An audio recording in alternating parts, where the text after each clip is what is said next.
Good morning everyone! Magluluto tayo ngayon ng nilagang manok.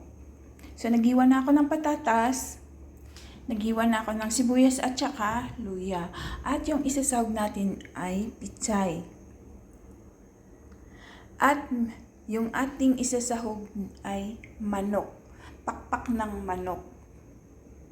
So yan ang ating isasahog. So, let's start cooking guys. Ito yung ating menu for today. At ito din yung ating ulam today. Lagyan na natin yung luya.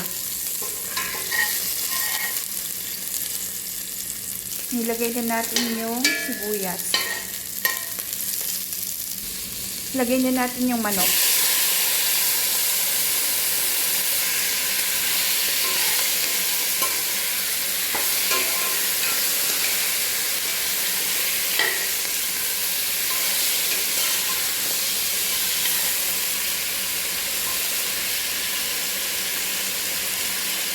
Lalagyan natin siya ng tubig. So, hintayin natin siyang lumambot.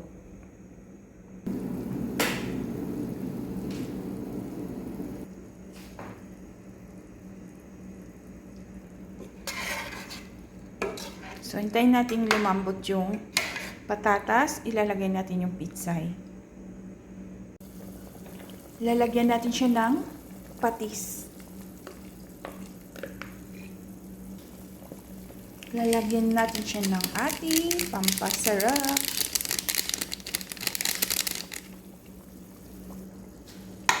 So, nasa sa inyo na yun guys kung paano kayo magtimpla.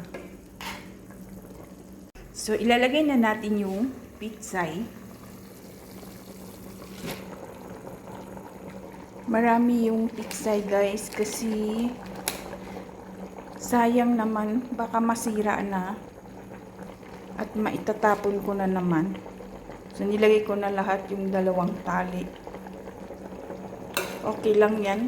At least maraming gulay. Masarap naman pag maraming gulay. So, ayan na guys yung ating nilagang manok.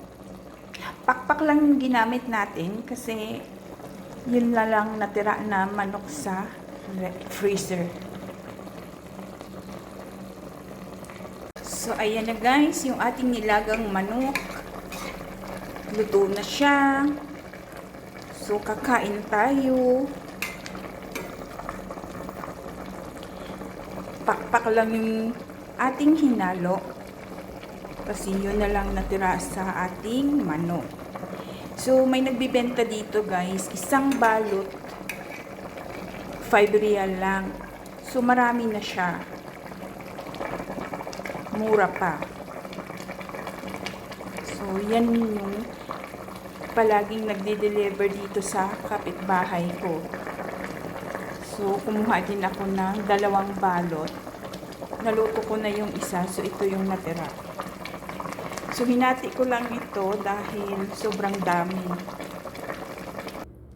So, ayan na guys. So, ito na guys yung ating nilagang manok na pakpak. So, kain na tayo guys. Ito yung ating ulam ngayon.